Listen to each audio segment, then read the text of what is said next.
시작할까요? 오랜만에 뵙습니다. 예. 윤석열 전 대통령에 대한 지금 기소가 지난 1월 달에 이루어져서 거의 이제 10개월 가까이 재판이 진행되고 있습니다. 근데 그동안 증인들이 여러 명 나왔는데 그동안 진행된 증인들은 어떤 이 계엄의 내용을 직접적으로 알고 있거나 전체적인 내용을 파악하고 있거나 그 경위, 상황들에 대해서 전부를 파악하고 있는 증인들이 아니라 일부 제1선에서 계엄 임무를 수행했던 사람들이 대부분이고 또 간접적인 내용들에 관한 증인이 대부분이었습니다. 뭐 형사법적으로 보면 전문 내지는 재전문 증거라고 할 수가 있겠죠. 그래서 우리 피고인 측 입장에서는 신속한 재판을 위해서 핵심 증인들, 즉 대통령과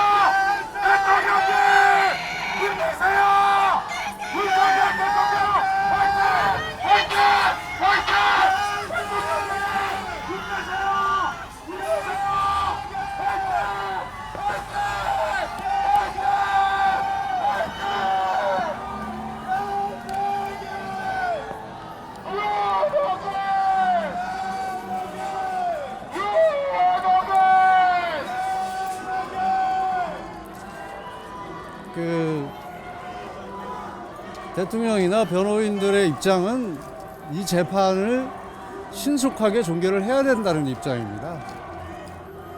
그럼으로써 이 지금 어떤 혼란이나 이 대치하는 상황들을 빨리 끝내야 된다는 상황이어서 그러기 위해서는 대통령과 직접적인 접점이 있거나 중요한 임무를 수행했던 핵심 증인들, 중요 핵심 증인들을 먼저 신문을 함으로써 실체 관계를 빨리 파악을 해야 된다는 입장이었는데 그동안은 이제 간접적인 증인, 즉 전문이나 재전문 증인들에 대한 신문이 이루어졌고 오늘 처음으로 대통령과 접점이 있는 우리 이제 변호인 입장에서는 핵심 증인이라고 할 수 있는 곽종근 증인에 대해서 증인 신문이 이루어졌습니다.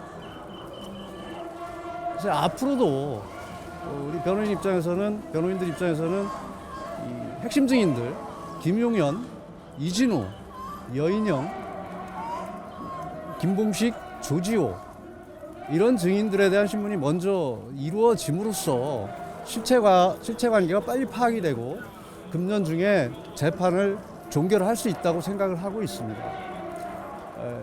오늘 핵심 증인이 왜 중요한지에 대해서는 오늘 곽종근 증인에 대해서 증인 신문이 이루어졌습니다. 결국 이제 대통령과 접점이 있는 부분이었기 때문에 거기에 대한 신문이 중점적으로 이루어졌는데 지금 곽종근 증인의 증언이라는 것이 전혀 맞지 않는다. 는 것이 드러났고 몇 가지만 말씀을 드리면 대통령과 통화한 시간이 밤 12시 31분인데 이미 30분에 이상현이 대대장들에게 국회의원을 끌어내라는 지시를 했다는 것입니다. 그러면 그 당시 그 지시는 대통령과 직접 관련이 없다는 게 드러난 겁니다.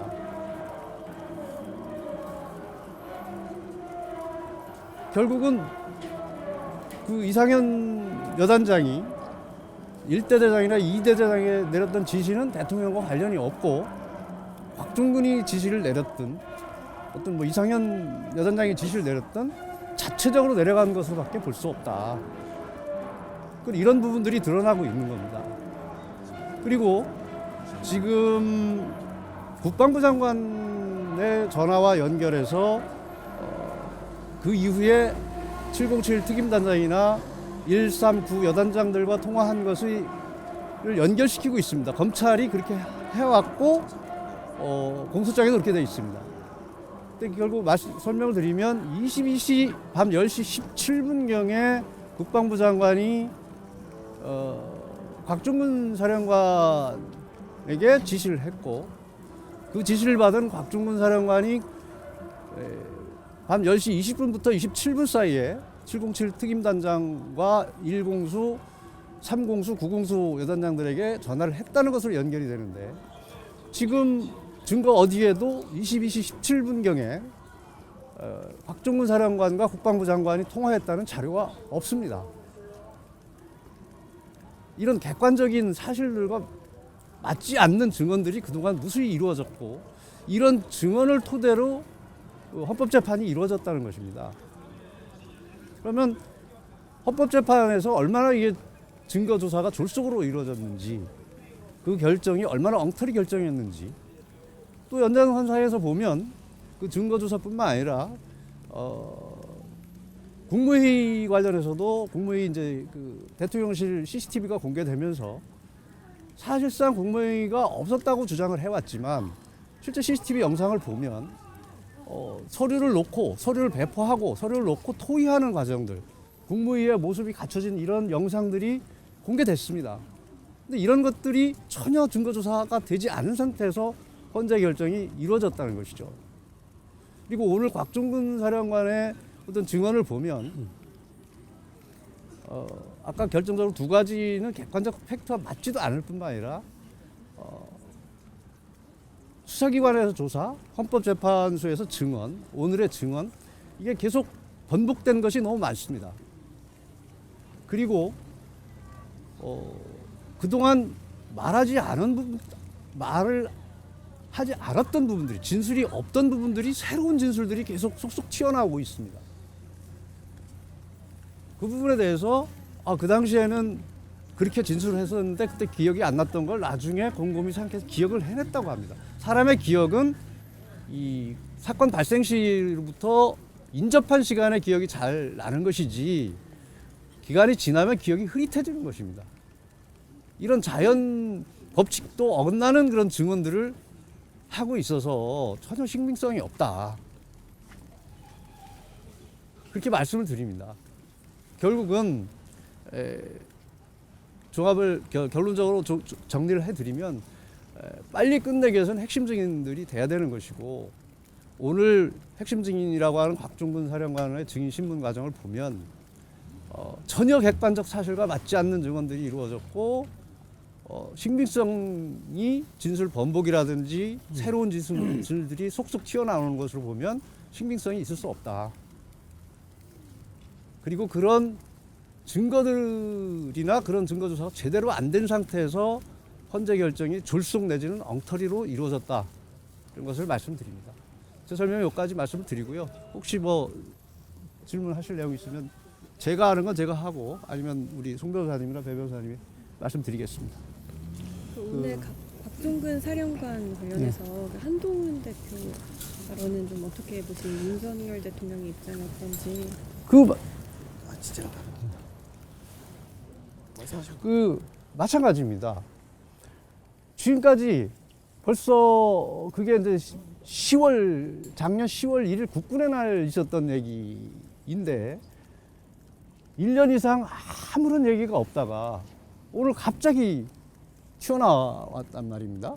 그래서 저희 입장에서는 믿을 수도 없고 결국은 어떤 통화 내역이라든지 여러 가지 자기의 진술이 신빙성이 부인되고 거짓말한 것이 드러남으로써 어떤 면피성으로 한 것이 아닌가 저는 그렇게 생각을 하고 있고 실제 그 자리가 처음부터 기획되고 어떤 회의성 내지는 토론의 자리가 아니라 국군의 날 행사 이후에 어떤 그 사령관들을 격려하는 자리였는데 늦게 끝나서 식사 자리도 아니고 밤 8시 넘어서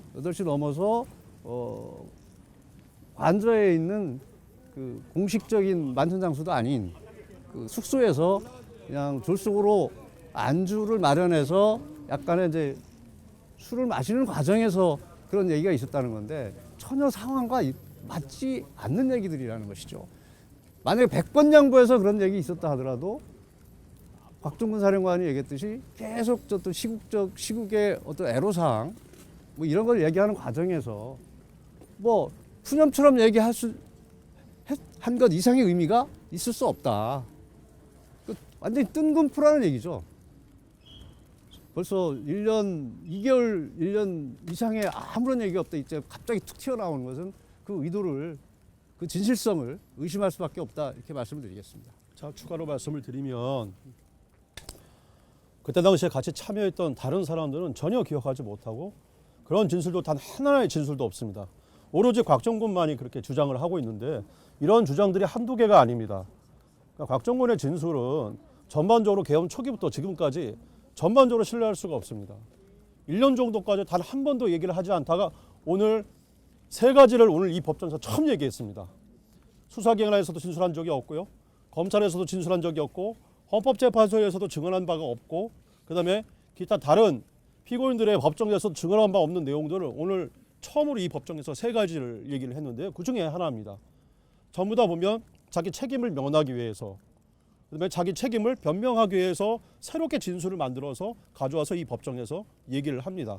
그런 사람들 진술은 믿을 수가 없고 다른 사람들 그 자리에 참석했던 다른 사람들이 비슷한 취지의 진술이 있다면 믿을 수 있지만 곽종군의 진술은 전혀 믿을 수가 없고 신뢰할 수가 없다고 보여집니다. 관련해서 신빙성 관련해서 좀 더 말씀드리면요. 곽종근이 한동훈을 잡아오면은 총을 쏜다라는 얘기를 했는데 다른 여러 정치인들을 대통령께서 언급하셨다고 말씀을 하셨습니다. 그런데 검찰이 재반대 신문을 할 때 그 제주 신문을 할 때 그 정치인들 중 한 명이라도 다른 사람 언급하는 것을 기억하는 게 있느냐라고 물어봤을 때 단 한 명도 언급을 하지 못했습니다. 한동훈만 선택적으로 기억을 하고 그 자리에 언급됐던 다른 유명 정치인들이 있었다라고 이야기를 하면서 다른 정치인들의 이름은 단 한 명도 기억나지 않는다고 하는 것이 과연 상식적으로 납득이 가능한 것인지 신빙성에 매우 큰 의문이 생길 수밖에 없습니다. 그리고 오늘 곽종근의 진술 관련해서 그 전에 언론에서 그 곽종근이 민주당에 의해서 회유되었다고 얘기하는 핵심적인 스모킹건으로 지적했던 내용이 12월 4일 비상계엄 해제 이후에 12월 5일에 곽종근이 통화했던 지인과의 통화 내용입니다. 그 지인과의 통화에서 곽종근은 사정을 다 알고 있고 내란죄로 엮겠단다라는 발언을 하게 되는데요. 그리고 그 이후에 살려면 양심선언을 해라라는 발언까지 이어집니다. 그런데 살려면 양심선언을 해라라는 발언은 동창인 지인이 얘기했다고 했는데 그 전에 했던 발언인 내란죄로 엮겠단다라는 발언을 누가 했으며 누구에게 들었냐라고 물어봤을 때 그에 대한 답변을 전혀 하지 못했습니다. 그런데 그 다음 날이죠. 12월 6일은 곽종근 사령관이 민주당 김병주 의원의 유튜브에 출연한 날입니다. 그 전날이죠. 12월 5일에 김병주와 곽종근이 통화를 한 것으로 저희는 알고 있습니다. 이에 대해서 윤곽근 변호사님께서 김병주 의원과의 통화가 오후냐 저녁이냐 어느 시기냐라고 물어봤을 때도 답변을 전혀 하지 못했습니다. 통화 내용도 기억을 하지 못한다고 합니다. 저희는 12월 5일에 내란죄로 엮겠단다라고 말한 그 주체가 민주당일 거라고 추정하고 있습니다. 하지만 이에 대해서 전혀 기억나지 않는다는 발언을 일관되게 이어나가면서 선택적으로 살려면 양심선언하라는 말은 친구가 했다고 발언을 함으로써 신빙성에 매우 큰 문제가 있다는 것이 드러났습니다. 그 이후에 5일 뒤인 12월 10일입니다. 12월 10일에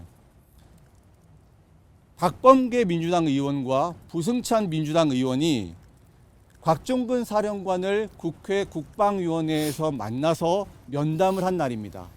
그날 707 김현태 단장은 뭐라고 이야기를 했냐면은 이미 판은 넘어갔다. 이미 대세는 기울었다. 민주당이 곽종근 사령관을 도와줄 거다라는 발언을 민주당 전문위원이 했다고 진술을 합니다. 이에 대해서 이 내용의 기억이 정확한지를 질문드렸더니 그런 말을 한 것은 기억이 안 난다고 했습니다. 그러면 이렇게 질문하겠습니다. 707 김현태 단장이 거짓말을 하는 것입니까? 곽종근 특전사령관이 거짓말을 하는 것입니까? 그 이후에 부승찬 민주당 의원이 곽종근에게 변호사를 소개해 주는데요. 그것도 처음에는 모른다라고 이야기를 하다가 추후에 그 변호사를 만난 적이 있느냐라고 질문을 하자 그제서야 그 변호사를 만났다라는 진술을 하게 됩니다. 이런 여러 정황들로 미뤄봤을 때 윤곽근 변호사님이 말씀하신 곽종근 사령관의 신빙성이 없다는 것이 기억으로 보나 정황으로 보나 상식적인 경험칙으로 보나 여러모로 보나 신빙성이 없다는 것이 충분히 드러나고 입증되었다고 저희는 생각하고 있습니다. 하지 않은 이유가 무엇인지 이게 재판 지연 전략이라는 비판도 있는데 입장 있으십니까? 참으로 그 황당한 얘기인데요. 증거인멸을 안 하는 게 아니고 못 하고 있습니다. 이 사건 기록이라는 것이 윤석열 대통령 기록으로 1페이지부터 10만 페이지까지 연결되는 기록이 아닙니다. 그 김용현 사건 기록, 여인영 사건 기록, 이진우 사건 기록, 별도로 사건 기록을 다 만들어서 그것을 별도 증거로 제출을 해 있는 상태에서 이 기록 파악하기가 굉장히 어렵습니다.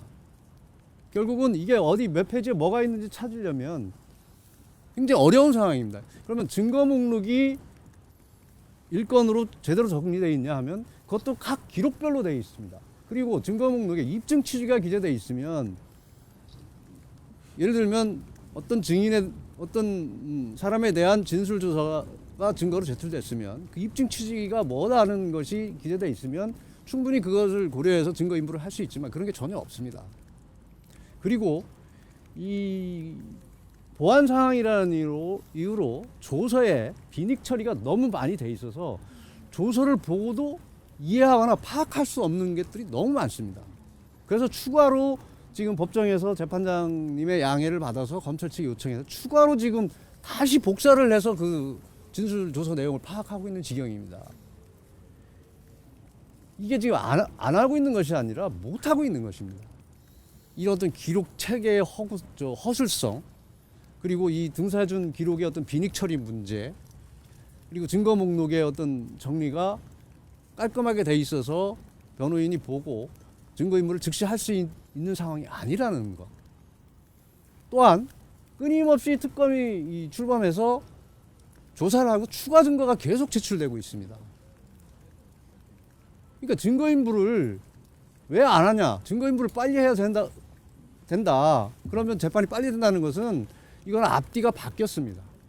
기록을 제대로 만들고 변호인들이 빨리빨리 할 수 있게 해줘야 되고, 그리고 앞에 처음에 말씀드렸듯이 이 간접적인 증인, 재전문 증인, 전문 증인들이 아니라 이 계엄의 전체 상황을 파악하고 있거나 어떤 중요 내용, 상황, 경위를 제대로 알고 있는, 대통령과 접점이 있는, 또 김 위원장과 접점이 있는 핵심 증인들을 먼저 증언을 들어보면 실체관계가 파악이 되고, 그러면 이 변호인들 입장에서는 나머지 증인들에 대해서는 지엽적인 사항들에 대해서는 다 증거 동의를 하겠다는 겁니다. 그래서 오늘도 그렇게 이루어지지 않았습니까? 지금 특전사 관련해서 곽종근 사령관의 오늘 증언을 듣고 나서 나머지 이 특전사 관련 부분 증인들에 대해서는 대부분 다 동의를 했습니다. 오늘.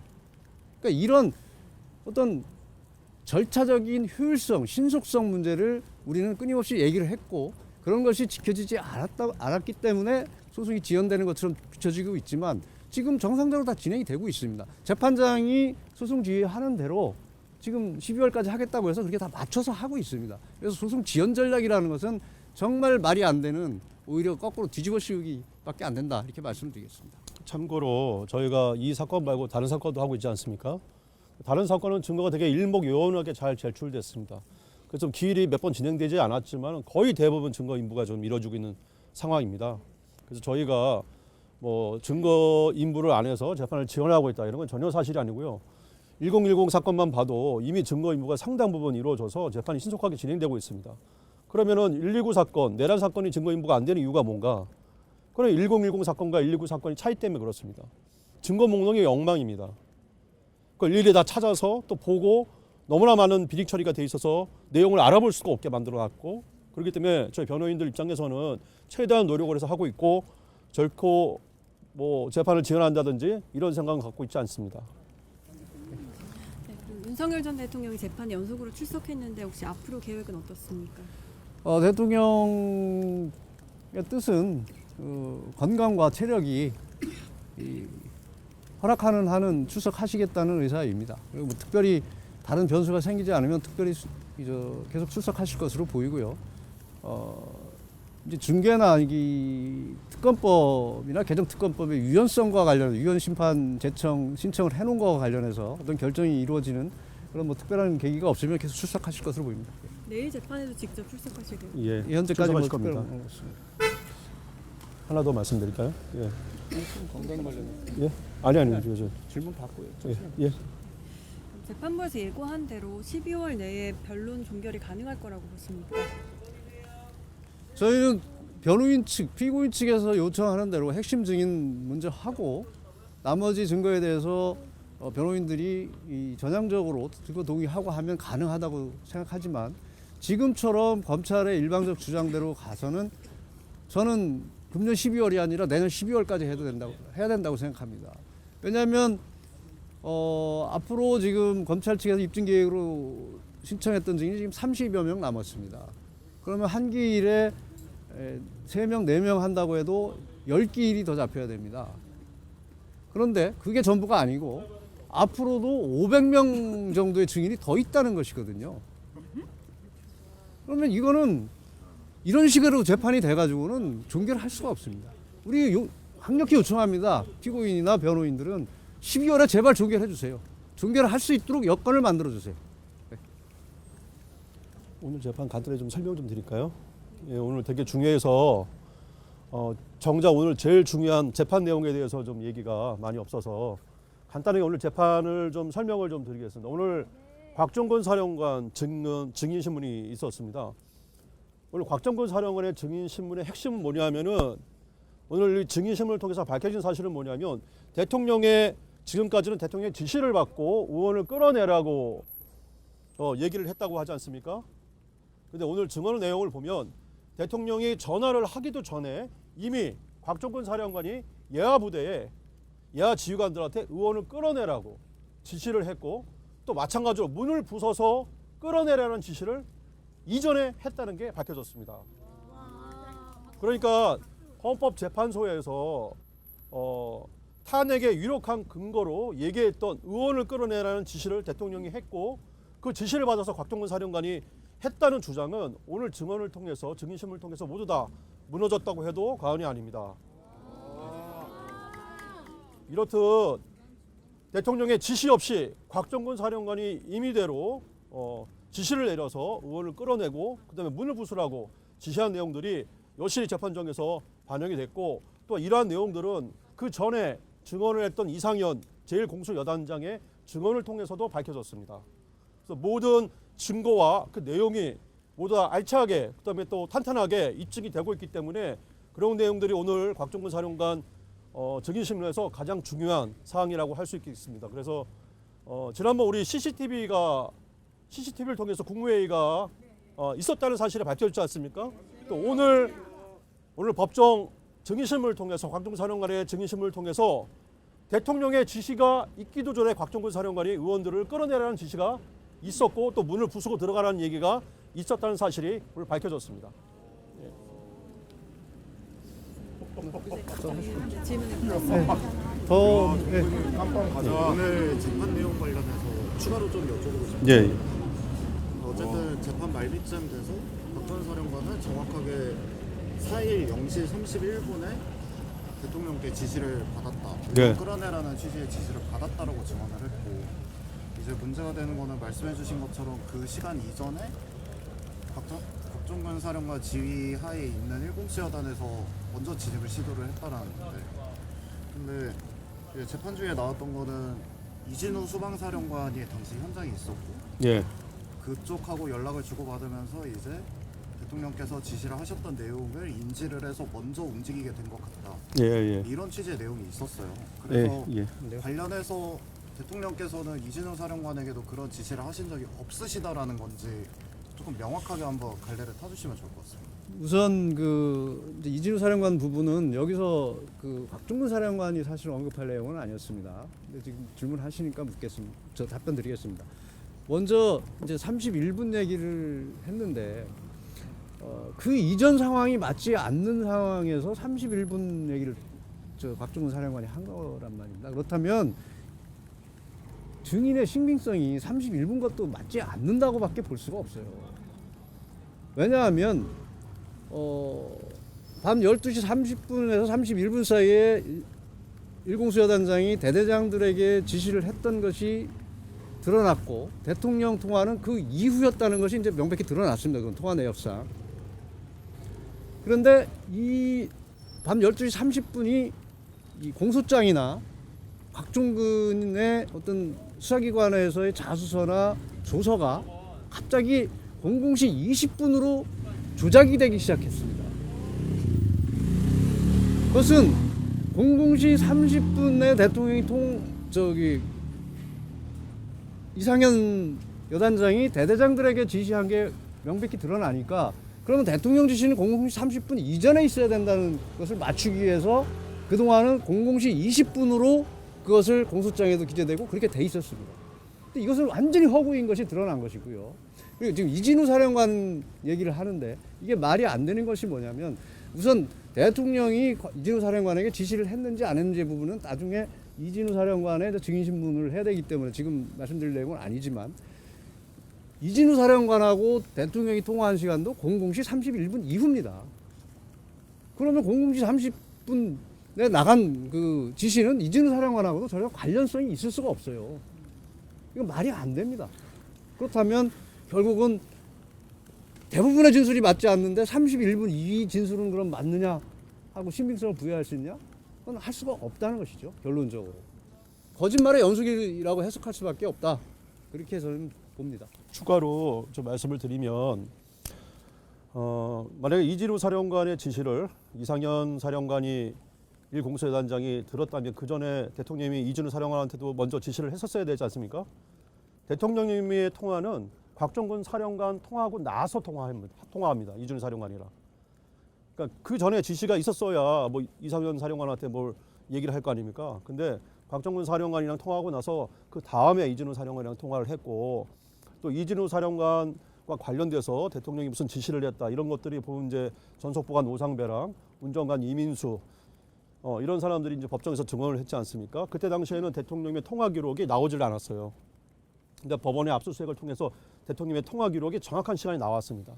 오상배가 대통령이 통화 횟수가 4번이고 이민수는 2번이라고 얘기를 하고 있는데 4번과 2번의 통화했을 때 그 상황을 통해서 몇 시에 통화가 있었다라는 걸 대략 이제 짐작을 해서 증언을 했는데 정확한 통화 시간이 나오다 보니까 오상배가 얘기했던 4번의 통화 시간이 전혀 맞지 않아요. 상황이 맞지 않습니다. 이민수가 얘기했던 통화 시간이 전혀 맞지 않습니다. 그리고 첫 번째 통화, 두 번째 통화, 세 번째 통화, 네 번째 통화할 때 얘기했던 내용들이 그 상황에서 얘기할 내용들이 전혀 아니었어요. 그래서 아마 오상배나 이민수는 내용을 잘못 알고 있거나 다른 사람의 통화를 대통령의 통화로 착각하고 있는 것이 아닌가 이런 것들은 분명하게 밝혀졌습니다. 추후에 저희가 변론 요지서를 통해서 밝힐 것이고요. 이진우 지시를 받아서 특전사 소속의 일공수여단장 이상현이 그런 행위를 했다는 것은 기본적으로 군 체계상 맞지도 않는 내용이고 있을 수도 없는 그러니까 상식에 맞지가 않는 내용이죠. 그러니까 자기 자신을 면피하기 위해서 대통령 전화도 받기 전에 공수 특전대원들이 의원을 끌어내라는 지시가 있었고 그런 지시가 전파가 됐는데 그거를 어떻게 해서 이제 방어하기 위해서 갑자기 이진우 사령관을 들고 온 것인데요. 전혀 상식에 맞지도 않고 물증에도 맞지도 않고 근거도 맞지도 않습니다. 더 없으면 마치겠습니다. 마지막 저 말씀을 드리면 이제 곽종근 전 특전사령관의 진술은 우선 이제 객관적 사실들 통화 내역이라든지 이런 것도 맞지도 않고 상식에도 부합하지도 않고 경험치에도 맞지 않는다. 이건 이게 추가로 그 부하들 진술 이상현 여단장이나 김현태 단장과의 진술하고도 전혀 다릅니다. 결국은 이상현 단장은 분명히 곽중근 사령관의 지시를 받았다는 것이고 곽중근 사령관은 그런 지시를 00시 30분 이전에는 한 적이 없다는 것입니다. 이게 진술이 명백히 다르고요. 그 김현태 단장 같은 경우도 곽중근 사령관으로부터 지시받은 내용에 대해서 곽중근 사령관과 전혀 다른 내용들을 얘기하고 있습니다. 그리고 오늘 이제 이진우 사령관 얘기를 했는데 곽중근 사령관도 그 부분은 얘기합니다. 그런 중요한 상황이라면 직속 사령관인 특전사령관에게 확인해야 된다. 그렇지만 확인 안 한 것도 맞는 내용이라고 본인도 얘기를 하고 있습니다. 그런 중요한 사항을 남의 부대 사령관의 얘기를 듣고 실행할 수는 없는 것입니다. 그러니까 이렇듯 하여튼 곽중근 사령관의 얘기는 여러 가지 정황 측면에서 맞지 않다. 말씀을 드리면서 마치겠습니다. 오늘 네. 법정에서 추측이라고 분명히 얘기했고요. 사실은 아니고 자기 추측이라는 것이죠. 맨 마지막으로 곽종근 사령관에게 대통령으로부터 전화 받기 전에 부하들에게 문을 부수고 들어가서 의원을 끌어내라고 지시한 적이 있습니까? 라고 단도직입적으로 물었는데 제대로 답변 못했다는 것만 말씀드리겠습니다. 예.